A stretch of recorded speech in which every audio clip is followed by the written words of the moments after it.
오늘 설교의 그 제목에 보시면 제가 오른쪽에다 이제 영어를 써놓은 것은 좀 기억나게 하시고자 하는 뜻입니다. 예, 오늘 하나님께서 명하신 대로 우리가 주의 만찬을 첫째 주에 늘 하던 대로 하게 됐는데요. 오늘 기억하고자 하는 예수 그리스도는 나타나셨고 나타나 계시며 나타나실 분 이렇게 되어 있습니다. 그 1번, 2번, 3번에 보시면 그 단어 하나씩에다가 좀 표시를 해두시면 기억하시기가 좋으실 것 같아요. 과거, 지상에 과거 나타나셨음 할 때 과거에 표를 해두시고, 이는 죄의 형벌을 다루기 위함 형벌에 초점을 표시를 해두시고, 두 번째 하늘의 현재 나타나 계심 현재에 표시해 두시고, 이는 죄의 권능을 다루기 위함임 권능에 표시해 두시고, 세 번째 3번에 지상의 미래에, 그렇죠? 미래에 다시 나타날 것이다. 미래에 표시해 두시고, 이는 죄의 임재를 다루기 위함입니다. 하나님의 치밀한 경륜, 계획하에 하나님의 모든 계획 속에서 예수 그리스도께서 이 모든 것을 이루셨고 이루고 계시고 이루실 것이라는 그런 확실한 하나님의 약속을 오늘 붙들고 주님을 기억하기를 원합니다. 첫 번째, 지상에 과거 나타나셨음. 이건 역사적 사실이죠. 이것도 안 믿는 사람이 있어요. 예수님이 실제 인물이 아니라는 거를 퍼뜨리는 책들이 지금 뭐 여기저기서 나돌아다니고 있는데, 또 그거를 근거로 해서 이 자기의 그 신앙에 대해서, 그러니까 예수 그리스도를 믿는 것에 대해서 아주 회의적인 사람들도 덜어 있습니다. 그러니까 뭐 가짜 뉴스가 요즘에 생긴 게 아니라 원래부터 마귀는 거짓의 아비라고 성경에 써 있었기 때문에 마귀가 이 세상에 나타나는 순간부터 이 땅에는 소위 말하는 거짓 뉴스가 활개를 쳤겠죠. 자, 나타나신 목적은 뭐냐? 여러 가지가 있지만 그중에 오늘 죄와 관련돼서 죄의 형벌을 다루기 위함, 죄로 말미암아 형벌을 받고 영원한 지옥불에 던져지게 될 죄인들을 구원하기 위해서 나타나셨다. 죄인을 회개시키셔서 구원하시기 위해서 나타나셨다. 뭐 여러 가지로 표현할 수 있겠죠. 우리에게 생명을 주시기 위해서 나타나셨다. 등등등등 다 우리의 과거에 있었던 우리의 구원과 관련된 내용들입니다. 이를 위해서 예수님께서는 행하신 일들이 또 많이 있었죠. 우리가 그것을 하나하나 지금 10년, 20년, 30년, 40년째 계속해서 공부해 나가고 배우고 있습니다. 그래서 제가 이렇게 썼습니다. 그러나 이제 그분께서, 성경 구절을 인용했습니다. 26절. 그러나 이제 그분께서 자신을 희생제물로 드리어 죄를 없애시려고 세상의 끝에 한번 나타나셨도다. appeared.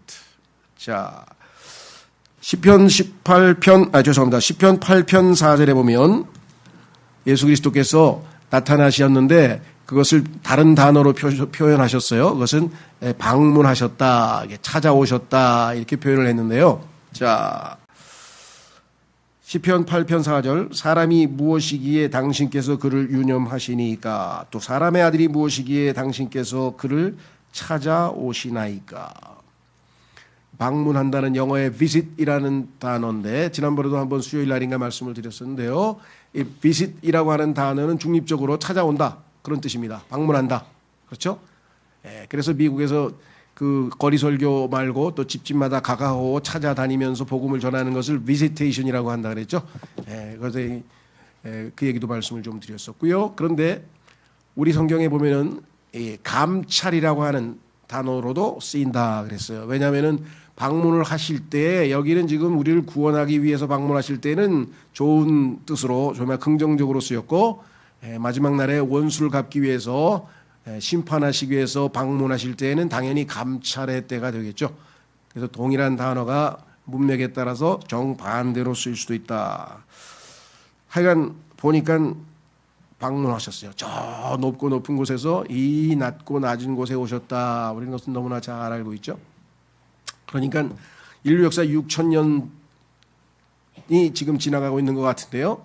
그 중에서 지금으로부터 2,000년 전에 온 우주 만물의 창조주께서 아예 인간의 몸을 입고 이 땅에 어느 날 한순간에 나타나셨어요. 어마어마한 사건인데도 불구하고 그것에 대해서 유념한 사람은 아무도 없었다라고 성경이 말씀했고요. 하나님께서는 다양한 방식으로 그분이 참 하나님이심을 여러 가지 면에서 간증하셨죠. 자, 그래서 히브리서 10장 7절에 히브리서 10장 7절에 그때 제가 말씀드리기를 보소서 저에 관한 것이 그 책의 두루마리 안에 기록되어 있으니 구약 성경에 하나님께서 예수님에 대해서 기록을 해놓으셨다 하고 예수님이 말씀하고 계십니다. 이때 주어는 예수님이시고요. 오 하나님이여 저는 당신의 뜻을 행하려고 오나이다.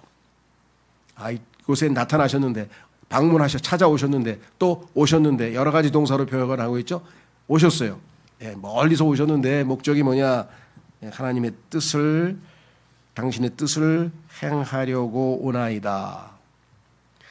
하나님의 뜻에 관한 제임스 낙스 목사님의 설교를 우리가 소책자로 만들어서 지금 뒤에 있는데요.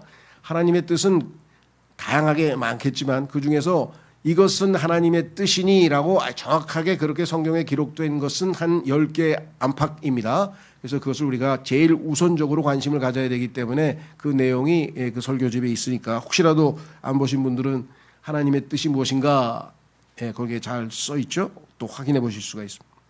예수님께서 오신 목적 세 번째 디도서 2장 11절에 이는 구원을 가져오시는 하나님의 은혜가 모든 사람들에게 나타나서 자 이것도 과거 시제 appeared 이렇게 되어 있는데 여기 보니까 뭐라고 되어 있는 거 아니 하나님의 은혜가 나타나셨다.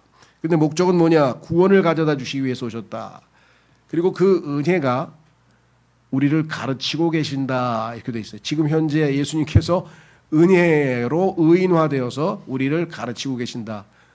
그렇죠? 은혜가 우리를 가르치신다 했을 때는 그 은혜가 당연히 예수 그리스도시겠죠. 신약 성경에서도 예수님께서 나는 마음이 온유하고 겸손하니 내게 와서 배우라. 그렇죠.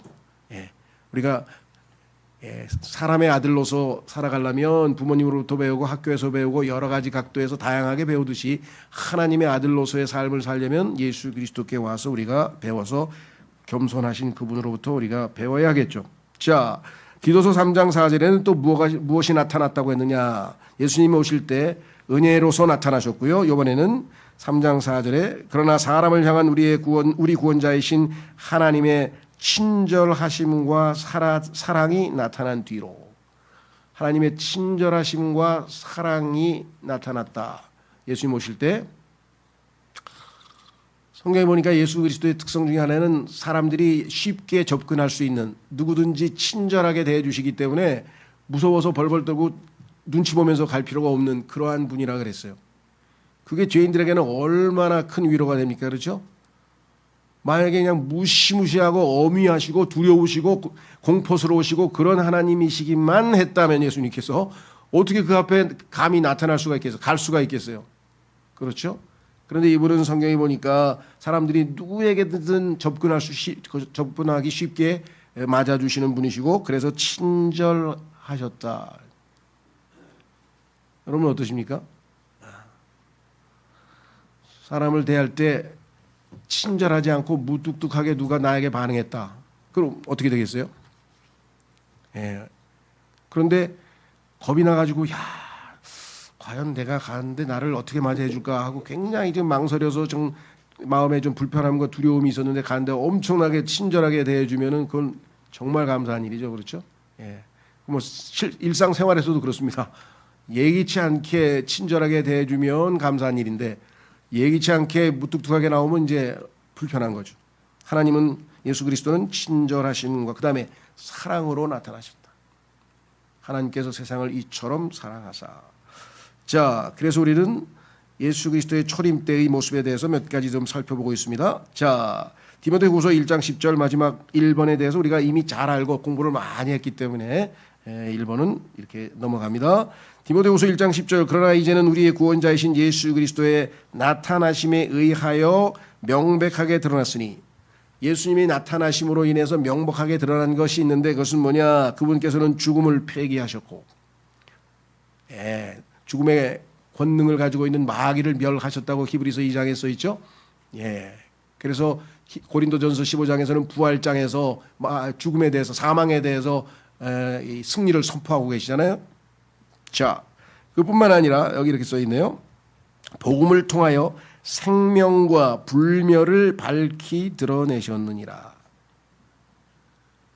생명, 예수님 자신이 생명이셨죠.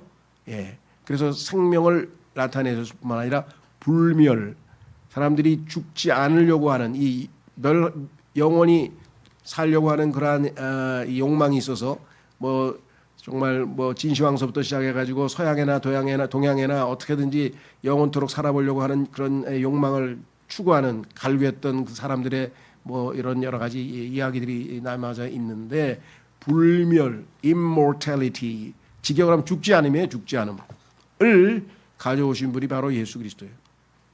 이 세상 사람들이 제일 기다리고 있는 거 아닙니까? 안티에이징 아무리 하면 뭐예요? 언젠간 죽는데.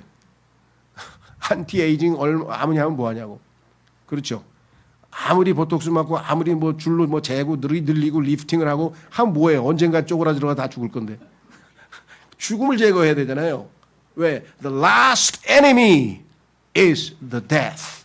마지막 원수는 사망이라 해야 돼. 그 사망을 멸하실 분이 와야 될 거 아니겠어요? 그렇죠? 그 예수 그리스도께서 그 일을 행하셨다고 성경에 기록을 했습니다. 그래서 이 세상에서 유일하게 죽음을 두려워하지 않는 사람들이 그리스도인들. 어떤 사람들은 저는 굉장히 무서워요, 죽음이. 여러분, 죽음을 무서워하는 게 아니에요. 그것은 그리스도인은. 그럼 뭐예요? 죽음에 동반되는 고통을 무서워하는 거지. 아플까 봐. 그렇죠? 죽음 자체가 왜 무서워요? 부활할 건데. 죽음은 절대 두렵지 않아요. 우리는 이제 사망의 권세는 예수님이 정복하시고 승리하셨기 때문에. 다만 죽음에 동반될 때 강한 형태의 고통, 지금도 고통 당하고 계신 분이 얼마나 많습니까? 그렇죠? 근데 그 고통도요, 성경에 보면은 또 하나님께서 견딜만하게 또 승리하실 수 있도록 도우실 수 있습니다.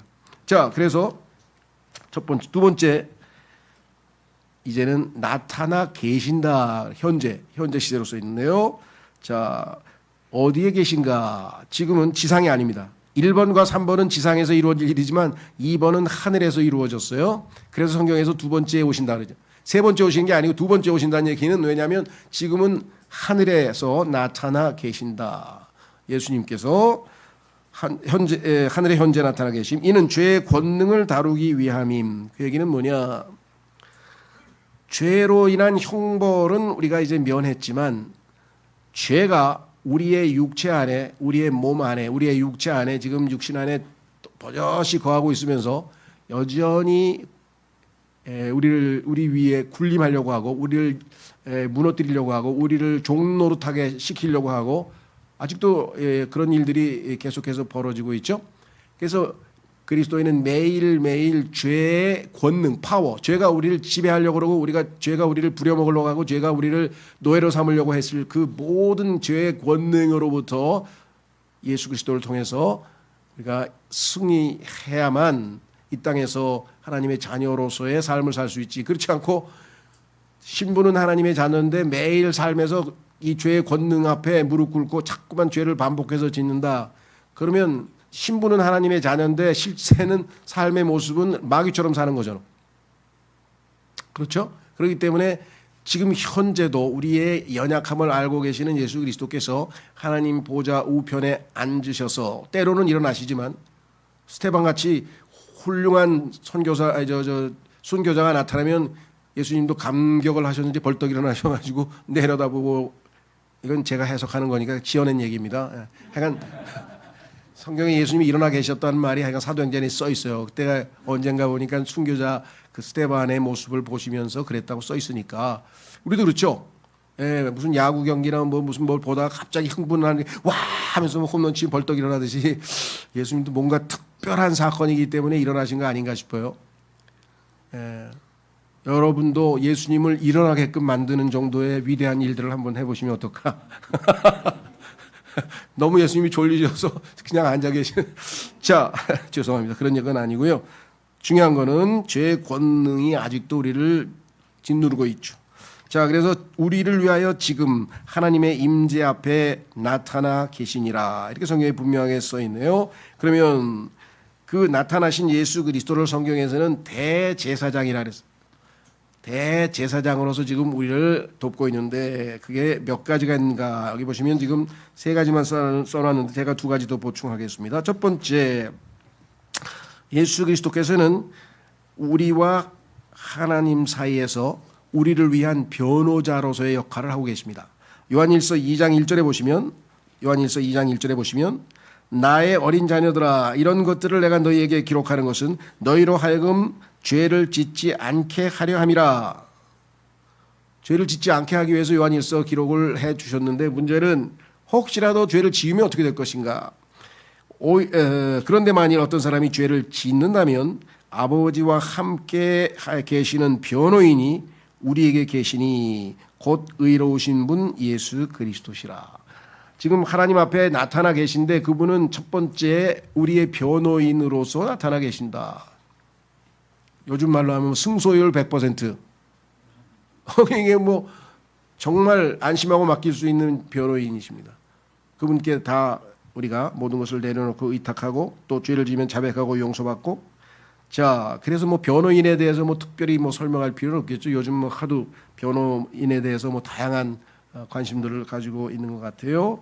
진정한 변호인은 예수 그리스도.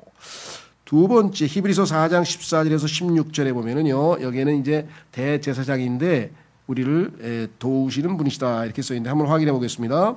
히브리서 4장 14, 16절에서 그런즉 우리에게 위대하신 한 대제사장 곧 하늘들 속으로 넘어가신 하나님의 아들 예수님께서 계심을 알고 있으므로 우리가 우리의 신앙 고백을 굳게 붙들자.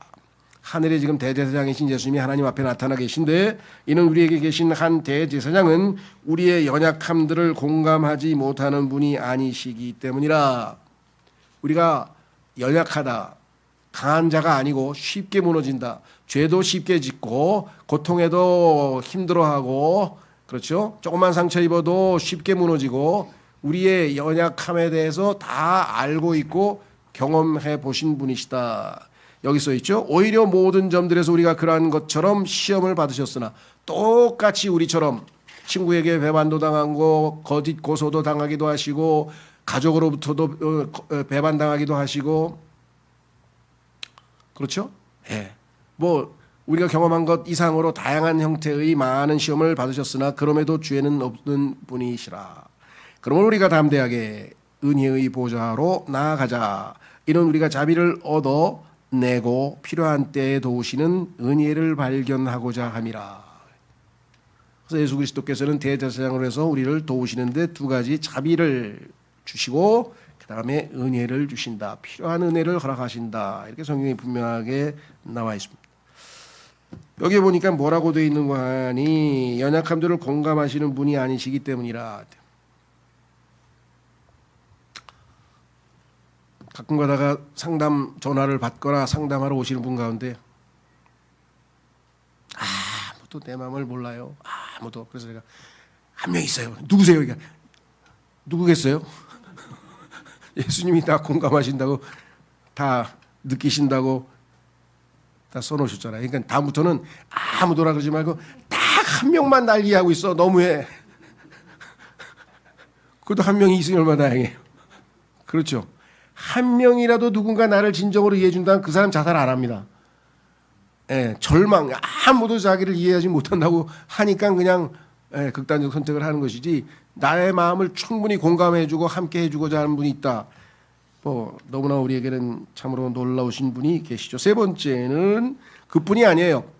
그냥 가만히 계신 분이 아니고 기도를 해주시는 분이라 성경에 써 있네요. 로마서 8장으로 가시면 33, 34절에 하나님께 택함 받은 자들에게 누가 어떤 것으로 혐의를 씌우리요?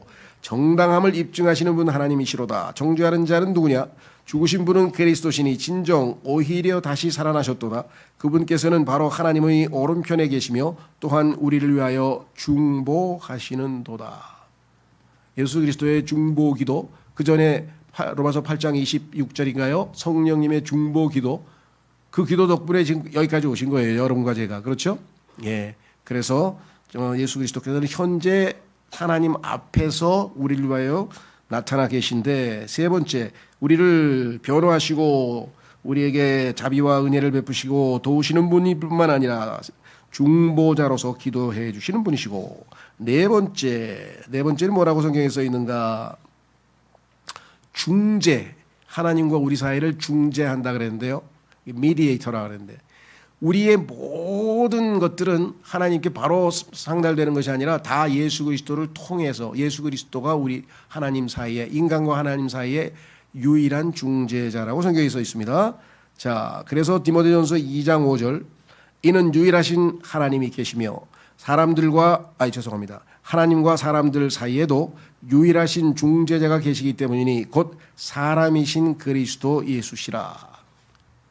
그렇죠? 이 중재자를 통해서 우리는 모든 문제를 다 해결할 수 있다. 성경이 분명히 말씀을 하셨네요.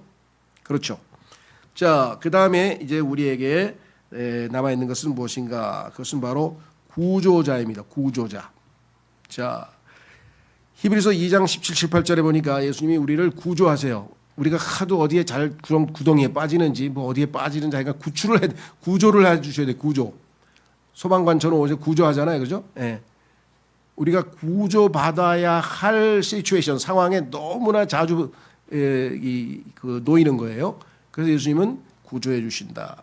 히브리서 2장 17, 18절에 이런 이유로 모든 것들에서 자신의 형제들 같이 되는 것이 그분께 필연적이었으니 그분께서는 하나님께 속한 일들에 있어 자비로우시고 신실하신 대제사장이 되시어 백성의 죄들로 인하여 화해를 이루려 하신 것이라. 이는 자신이 몸소 시험받아 순환을 겪으셨으므로 그분께서는 시험받는 자들을 구하실 수 있기 때문이라. 요 구한다고 하는 표현 succor 이게 어디에서 우리가 구출하고 구하신다라는 말 자체가 구출하고 구조하고 뭐 이런 뉘앙스가 거기에 담겨져 있죠. 자, 이게 이제 우리에게는 왜 중요한가? 첫 번째에 대해서는 구원받은 성도들이 그래도 많이들 공부하고 배우죠. 그렇죠? 예수 그리스도께서 나타나셨다. 그리고 그분께서 행하신 사역들을 보면 사복음서에도 써 있고 사복음서를 에서는 예수 그리스도께서 하신 일들을 역사적으로 기술해 놓고 가르침을 소개하지만 로마서부터 시작해서 모든 서신서들에서는 예수 그리스도께서 행하신 모든 일들의 의미를 설명하는 것이죠. 그 죽으심이 의미하는 바가 무엇이고 그분의 부활하심이 의미하는 바가 무엇이고 그분이 다시 오신다는 게 무엇이고 등등등등 이렇게 해서 우리가 서신서는 일종의 교리를 해설해 주는 해설서 역할을 이렇게 하게 되는데요. 근데 그리스도인들이 가장 놓치고 있는 것 중에 하나는 뭐냐면 미래에 대한 소망, 그것도 구원받은 성도 중에서는 상당히 예수님 오실 날을 사랑한다. 그래야 우리가 의의 왕관을 받을 수 있다. 주님 오시면 그리스도의 심판석에 서게 될 것이다. 그래서 우리가 그때를 대비해서 어떻게 살아야 된다. 재림에 대한 얘기도 상당히 열심히 있는 성도들은 많이 하시는 것 같아요. 안타까운 것은 지금 현재 매 순간 예수 그리스도께서 하나님 앞에 나타나 계셔서 우리를 위해서 무언가를 하고 계시고 지금 해주고 계시는데 그 주님께서 해주시는 축복들과 역사들에 대해서 우리가 얼마만큼 관심을 갖고 있느냐, 이게 문제입니다. 현재, 그렇죠? 예. 그래서 예수 그리스도께서 우리 믿는 그리스도인들을 위해서도 지금 현재 하고 계신 일들이 지금 성경에 보니까 중요한 것만 우리가 뽑았는데 이게 5가지가 있죠. 네. 변호는 얘기는 죄를 지었으니까 하나님 앞에 가서 우리가 죄를 자백하고 예수님을 통해서 죄사함을 받고 다시 재출발할 수 있는 양심을 깨끗하게 예수님의 피로 씻어내는 그러한 것들이 있겠고요. 그 다음에 자비라고 하는 것은 우리가 마땅히 벌을 받고 심판받아야 되는데 하나님께서 벌을 주시지 않는 거예요. 마땅히 받아야 할 것을 주지 않는 것, 이걸 자비라 그러고요. 마땅히 받을 수 없는데 주시는 것, 이걸 은혜라고 합니다. 잘 기억하세요. 쉽게 이해하실 수 있죠. 심판받고 벌 받아야 되는데 하나님께서 자비로 인해서 주지를 않으셨어. 마땅히 받아야 되는데 안 받았어. 그런데 받을 자격이 없는데 주셨어. 구원도 주시고 생명도 주시고 은혜도 주시는 이 모든 것을 은혜라고 했죠. 그래서 자비와 은혜의 개념이 잘 이렇게 머릿속에 기억이 되셨으면 좋겠습니다. 자, 그래서 그 2가지를 주셔서 우리를 도우시는 분으로 히브리서에 나와 있고, 세 번째는 그래도 부족해서, 왜? 하나님 앞에 나아가서 우리가 기도를 해야 되는데 기도를 할 줄 모른다고 성경에 써 있어요. 얼마나 기도를 못하면 성령님께서도 오시고 성령님께서 우리의 기도를 걸러서 예수님께 보내서 예수님께서 그걸 다시 하나님께 전달해서 하나님께서 예수님을 통해서 다시 응답해 주시는 이러한 절차에 의해서, 그렇죠? 예. 이 세상에 있는 사법적 절차만 절차가 아니고요. 하나님께서 우리의 기도를 드시고 응답하고 이 모든 것들을 다 예수 그리스도를 통해서 절차적으로 정당하게 이루어지고 있는 것입니다. 그리고 우리와 하나님 사이에 벌어지는 모든 갈등과 모든 것에 대해서 예수님은 항상 중재해 주시는 중재자로서 나타나셨죠. 화해 헌물, 하나님과 우리 사이를 화해시키시고 하나님과 우리 사이를 화목하게 하시고 하나님과 우리 사이를 잘 좋은 관계를 유지하도록 늘상 우리에게 도움을 주시는 분이시죠. 그뿐이 아니라 우리가 어디에 빠져서 베드로처럼 물속에 푹 빠져서 지금 질식하고 죽어가고 있는 때 예수 그리스도가 구출해 주고 구하고 건져 주시는 분으로서 나와 있습니다. 그런데 뭐가 더 필요한가요? 이 세상에서 사시면서 뭐가 더 필요하세요? 이렇게 예수님이 하시는 이 5가지 이외에 이것 말고도 더 있겠지만 더 이상 필요한 게 없잖아요. 모든 걸 다 갖추고 있잖아요. 그죠? 김앤장 그 아무것도 못해요. 돈이나 벌지. 그 사람들 뭐해? 별것도 아니. 화만 나 나중에. 요거 해주고 이렇게 받아 먹었어? 막 이렇게 되는 거죠. 김앤장 속한 사람 없지 여기. 김앤장도 훌륭한 사람이 있겠죠. 제가 한 거는 일반화 시켜서 그냥 해본 소리고요. 정말 이 모든 것을 완전히 그라티스 무료로 아무런 대가 없이 우리가 주님의 사랑을 신뢰하고 그분을 의탁해서 믿음으로 나아가기만 하면 이걸 그냥 거저 다 베푸시는 분이세요. 자, 그뿐만 아니라 그래도 이 땅에서 우리가 살고 있는데 이 세상이 악하고 뭐라 해요? 악한 세상이죠. 그 다음에 이 세상에 살고 있는 세대가 악하고 음란한 세대라 그랬죠. 요즘에 하도 음란한 얘기가 방송에 나오니까 이게 음란한 건지 뭔지 난 그렇죠. 뭔 소리를 하는지 잘 모르겠어. 용어가 하도 어려워가지고. 근데 하여간 보니까 하여간 그게 소위 말하면 2가지. 예수님께서 왜 노아의 때와 롯의 때하고 똑같다 그랬을까요? 마지막 때가.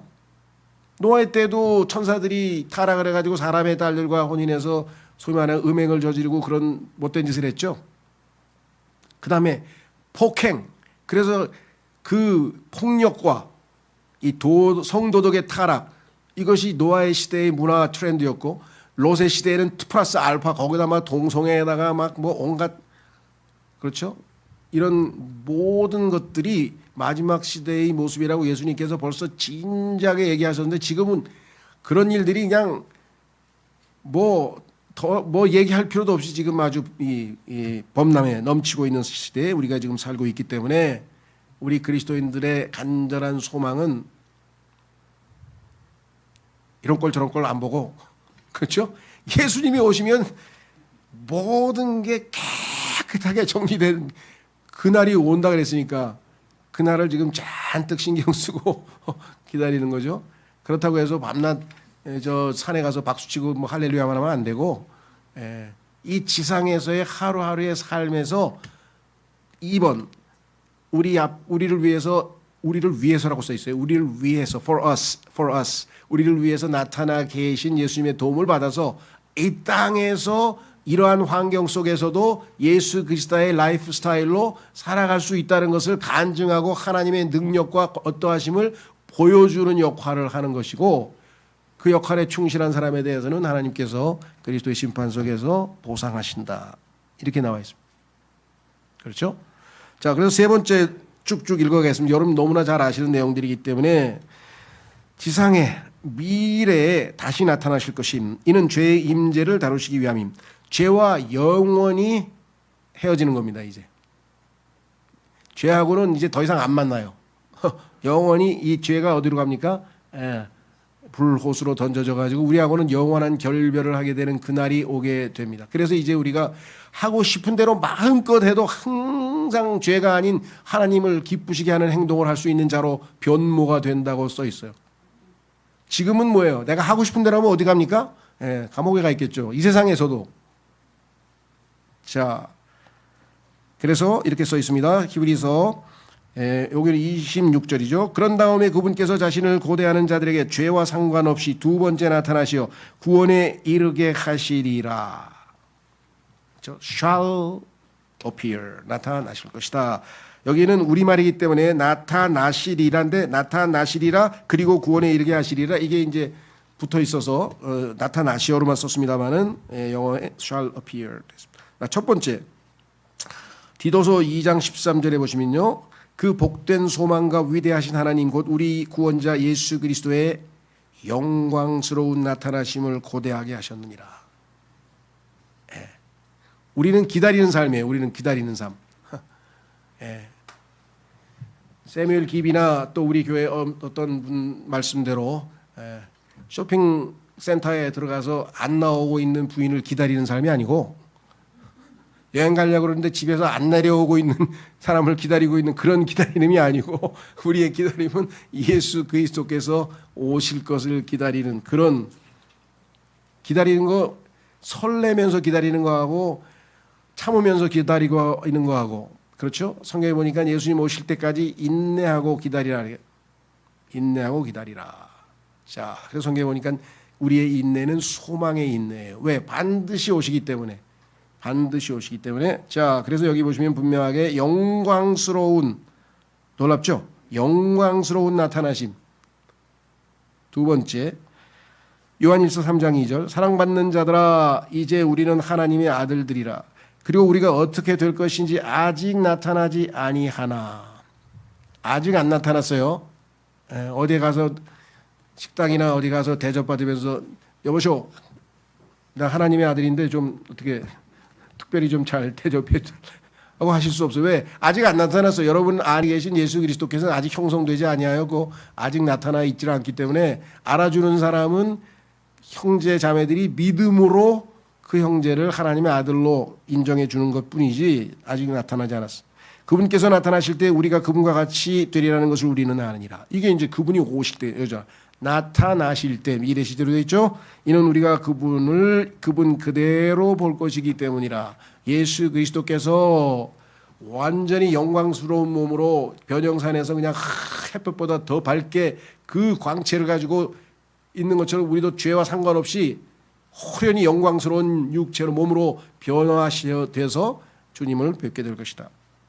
세 번째 요한일서 2장 28절 그런즉 이제 어린 자녀라 그분 안에 거라 이는 그분께서 나타나실 때 우리가 자신감을 가지려 하며 그분께서 오실 때 그분 앞에서 부끄러워하지 않으려 함이라. 그 내용은 앞에 쫙 써 있어요. 어떻게 살아야 이렇게 될 것인가. 자, 어떤 삶을 살아야 그렇게 될 것인가는 여러분들이 한번 확인하시고요. 어떠한 삶을 살게 되면 자신감을 가지고 하나님 앞에 설 수 있고 두 번째 부끄러워하지 않을 수가 있어요.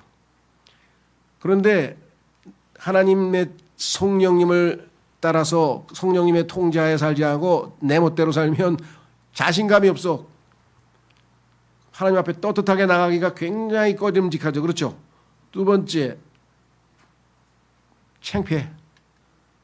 사람들이 쳐다볼 거예요. 야, 저런 사람도 하나님이 다 받아주시는구나. 이런 대상이 되면 어떻게 되겠어요? 그렇죠? 예. 그래서 우리가 나타나실 때 우리의 모습이 어떠할 것인지에 대해서는 우리 책임이다. 이 말이죠. 우리 책임이다. 네 번째 베드로전서 1장 7절에 너희의 믿음의 시련이 불로 정련될지라도 사라지는 금의 정련보다 더욱더 귀하여 예수 그리스도께서 나타나실 때 칭찬과 존귀와 영광으로 발견되게 하려 함이라.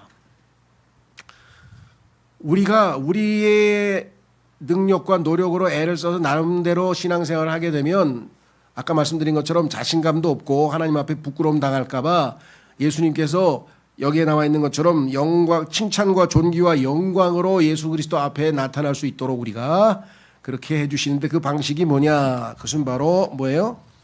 시련이에요. 시련. 정금이 되려면 영광로에 들어가가지고 뜨겁게 정련이 돼서 재련이 돼서 그래서 찌꺼기 다 빠지고 순금만 남아야 되는데 우리도 순수하게 예수 그리스도의 모습으로 변화되려면 바로 이와 같은 과정이 필요하다. 영광로의 과정, 고난의 과정. 그래서 여기 나와 있죠. 믿음의 시련이 불로 정련될지라도. 그래서 우리에게는 믿음의 시련을 허락하셨다. 그러니까 그것이 결과를 낳을 수 있도록 우리가 올바로 반응해야지. 그 믿음의 시련을 주셨을 때 하나님께서 주신 목표 맞게 우리가 반응하지 않으면 이게 효과도 하나도 없게 된다. 효과. 자, 다섯 번째 베드로전서 5장 4절에 그리하면 목자장께서 나타나실 때, 여기 나타나실 때 제가 반복하지는 않겠습니다. 너희는 사라지지 아니할 영광의 영광을 받으리라. 예수님께서 우리에게 준비하신 사라지지 아니하는 영광의 영광, 영광의 왕관. 요거는 조건이 있죠. 자기보다 영적으로 아직 어린 사람들, 자기가 영적으로 다른 사람보다 조금 성숙했다면 내 주변에 있는 나보다 영적으로 덜 성숙한 사람들에게 유익을 주고 그에게 믿음을 세우고 그의 성장을 돕는 그런 일을 한 사람에게 주시는 거라고 성경에 되어 있어요. 디모데후서 4장 8절에 가시면 이후로는 나를 위하여 의의 왕관이 마련되어 있으니 의로우신 심판자이신 주께서 그것을 그날에 나에게 주실 것이라. 그리고 나에게만이 아니라 그분의 나타나심을, 여기 또 있네요. 나타나심을 사랑하는 모든 자들에게도 주실 것이라. 여러 번 말씀드렸습니다마는 주님이 오시기를 기다리는 마음 자세는 두 가지입니다. 하나는 뭐예요? 너무 힘들고 괴로우니까 하나님 이 땅에서는 자꾸만 죄 짓고 자백하고 용서받고 죄 짓고 자백하고 용서받고 내 힘으로는 죄를 이겨낼 수가 없는데 그냥 주님 빨리 오시면 좋겠어요. 너무나 힘들어요. 그렇죠? 하루하루 살기가 너무 힘듭니다. 신앙생활하기가 힘들고 등등등등. 그래서 회피, 다시 말해서 빨리 오셔서 주님을 만나서 내가 좀 이 고통과 어려움으로부터 피하고 싶다. 이 정도 신앙도 괜찮은 신앙이에요. 이 땅에서 조금 천천히 오세요. 내가 지금 즐길 일이 너무 많아요, 이 세상에. 이게 돈도 다 못 썼고 지금 은행에 잔고도 남았는데 이것도 써야 되는데. 그건 아니고 그래도 빨리 오시라고 그냥 애걸복걸이라도 했으니까 그나마 괜찮은 신앙인데 조금 하나님께서는 수준을 높여주면 좋겠다. 그게 뭐예요? 의의 왕관을, 그 사람은 왕관을 못 받아. 의의 왕관을 받을 정도가 되려면 뭐냐? 주님의 나타나심을 사랑해야 돼. 그렇죠? 이 세상에 그 어떠한 것도 내 마음을 앗아가질 못해. 관심이 없어. 그냥 주님이 주신 것 기쁨으로 살지만 내 마음을 빼앗기질 않아. 그 어떤 것에도. 아무리 멋진 다이아몬드가, 아무리 멋진 자가용이고 스포츠카고 아무리 멋진 무슨 명품 가방이고 아무리 멋진 여인이고 아무리 예쁜 남자고 멋진 남자고 좋은 마음을 안 바뀐다. 마음이 완전히 하나님께 사랑하는, 하나님을 사랑하고 그 사랑으로 물론 이웃을 사랑하죠. 첫 번째 하나님을 사랑하는 것이 내 마음의 1번이기 때문에 하나님께서 그 마음을, 그 사랑하는 사람을 만나고 싶어 했을 정도로 그렇게 하나님의 마음을 애태울 수 있는 사랑의 능력을 지니신 분들, 그런 사람들에게. 근데 바울이 자기는 그렇게 했다는 거예요. 대단한 사람이죠. 바울은 얼마나 진정성 있는 사람이니까 바울이 과시하려고 했겠어요? 자랑하려고 했겠어요? 바울은 뭐라 그랬어요? 나 죄인의 우두머리야. 죄인의 우두머리. 왜? 항상 하나님 앞에 바싹 붙어 있었기 때문에 그 광채와 그 거룩하심과 그 깨끗한 그분에게 비춰보니 항상 더럽고 추한 죄인이 된 거예요. 그렇죠? 역설적으로. 그런데 멀찌감치 가면서 그냥 구원받고 그냥 적당히 성경 읽고 적당히 신앙생활 왔다 갔다 하다가 그래도 나보다 신앙생활 잘하는 사람 있어? 별로 없어. 왜 그래 이거? 하고 자기 의에 도취돼가지고 사는 사람. 바울은 자신이 죄인의 우두머리라고 했지만 예수 그리스도에 관한 사랑에 있어서는 뭐예요? 솔직하게 이야기하잖아요. 나같이 예수님의 나타나심을 사랑하면 너희에게도 주시리라. 이렇게 우리에게 권면하고 자극하고 이렇게 하네요. 자, 그 다음에 7번째 디모데후서 4장 1절. 그러므로 내가 하나님 앞에서와 주 예수 그리스도 곧 그분이 나타나실 때 휴거. 두 번째, 그리고 그분이 왕국에서, 그죠? 두 번에 걸쳐서 나타나시는데 하나는 은밀한 휴거, 즉 공중재림, 공개적 지상재림에 있어서 살아있는 자들과 죽어있는 자들을 심판하실 분 앞에서 너에게 명하노라. 살아있는 사람 우리들이죠. 그리스도의 심판석에서 심판하시고 그 다음에 죽어있는 사람들 영원한 이제 심판을 또 받겠죠. 자, 그래서 우리는 주님께서 나타나실 때 그분은 우리를 심판하시는 분으로 나타나는데 우리는 평가될 때 상급과 관련지어서, 보상과 관련지어서 우리에게도 심판이 있을 것이다. 그분의 나타나심에 대해서 우리가 그것을 꼭 잊지 말아야 한다. 8번째, 디모데전서 6장 14절에 너는 우리 주 예수 그리스도께서 나타나실 때까지 흠없고 나무랄 것 없이 이 명령을 지키라. 디모데전서 6장을 한번 읽어보셔야 되는데요. 거기에 보면 하여간 다양한 내용들이 기록되어 있습니다. 어떠한 삶을 살라 그래서 이 명령을 지키라 하면서 한 명령들이 길게 나와 있는데 우리가 그래도 대부분 다 알고 있는 내용들인데요. 자, 그 다음에 9번째, 골로새서 3장 4절 우리의 생명이신 분 곧 그리스도께서 나타나실 때면 너희 역시 그때 영광 가운데서 그분과 함께 나타나게 되리라. 예수 그리스도가 나타나실 때 우리도 영광스럽게 함께 나타나는 엄청난 특권을 베푸시는 분이 바로 예수 그리스도시라. 이것을 위해서 우리를 구원하셨다고 성경에 하나님께서 베드로전서 5장에 써놓으셨어요. 우리를 지옥에 안 데리고 가시려고, 지옥에 안 보내시려고 구원하셨다. 이것도 성경적으로 맞는 말이지만 그게 아니라 하나님의 영광으로 데려가시기 위해서 구원하셨다. 뒤를 바라보지 말고 자꾸 지옥 생각하지 말고 하나님의 영광으로 데려가려고 예수님께서 오셨다고 성경에 써 있다 이 말. 그러니까 앞을 바라봐야죠. 전진해 나가야죠. 그렇죠? 자, 마지막으로 10번째 빌립보서 3장 20절에서 21절 말씀. 이는 우리의 생활 방식이 하늘에 있기 때문이라. 예수 그리스도께서 지금 하나님 앞에 나타나 계시잖아요. 그 나타나신 예수 그리스도께서 내가 아니고 그리스도께서 내 안에 사신다는 갈라디아서 2장 20절의 고백처럼 내가 아니고 그분께서 만약에 내 안에 사신다면 우리의 생활 방식은 예수님 하늘에 있는 생활 방식으로 살겠죠. 우리의 라이프 스타일이 이 세상 라이프 스타일하고는 뭔가 다르게 살 것이라 이거죠. 우리는 또한 그것으로부터 오시는 구원자를 고뇌하나니 곧 주 예수 그리스도시라. 그분께서 우리의 천한 몸을 변화시켜 이 땅에 있는 모든 문제는 우리의 육체로부터 비속됩니다. 육체 속에 있는 죄가 우리를 지배하고 조롱하고 우리를 막 유혹하고 무너뜨리고 시험하고 하여간 그래서 이게 아주 대적 중에 대적인데요. 그렇죠? 예. 마귀가 이 죄를 가지고 우리를 아주 농락을 하는데요. 그래서 예수 그리스도께서 마지막으로 하셔야 될 일은 뭐냐? 이 천한 몸, 이 죄가 거하고 있는 이 천한 몸을 변화시켜서 죄의 임재로부터 우리를 완전히 분리하고 우리는 영광 가운데 이 죄는 저 영원한 불호수로 던져지게. 그래서 그것이 그분의 영광스러운 몸같이 변모되게 하시리니 이 썩을 몸이 이제 썩지 않을 몸이 되는 것이에요. 지금도 여러분들 이제 나이가 뭐 젊으신 분은 아직은 잘 모르지 나이가 들어가시면 뭐 저보다 훨씬 많이 고생하신 분도 계시겠지만 일주일에 한 30%를 병원에서 보내는 것 같아. 네.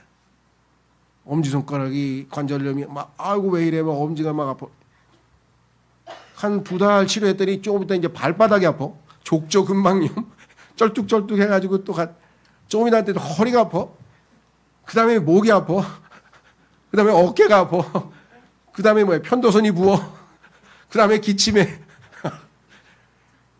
그래서 예전에는 막 병원 가는 게 짜증나는데 즐거워 이제. 야 갔다가 와서 그래도 조금 호전되잖아. 조금이라도 나아지잖아요. 그렇죠? 아이고 그리고 환영받아요. 또 오셨네요. 또 오셨네요 하고 막 한의원에서도 그렇고 병원에서도 그렇고 막 VIP 대접. 은행에서는 난 쳐다도 안 보는데 저 사람 또 3,000원 뭐 3만 원 출금하러 왔구나 막 이런데. 그렇죠? 야, 그래서 여기 보시면 천한 몸을 변화시키. 이게 문제예요. 예. 그래서 누굽니까 로칸 박사가 간증하는데 자기가 영적 전쟁에서 승리하기 위해서는 어떻게 했냐. 이분은 이제 과거에 주먹질하는 깡패 출신이잖아요. 그러니까 거울에 가서 무통을 딱 벗고 쳐다봤대요. 그 자기 몸뚱아리를 보면서 넌 죽었어 이제. 막 뒤집다 팻다는 거야. 그 얘기는 뭐예요? 육체의 지배를 안 당하겠다. 내 안에 계신 성령의 지배를 받겠다고 그렇게 아주 자기 자신에게 다짐했는데 그런 방식으로라도 어떻게든지 의지를 보이는 거죠. 그렇죠? 대단한 분 같아요.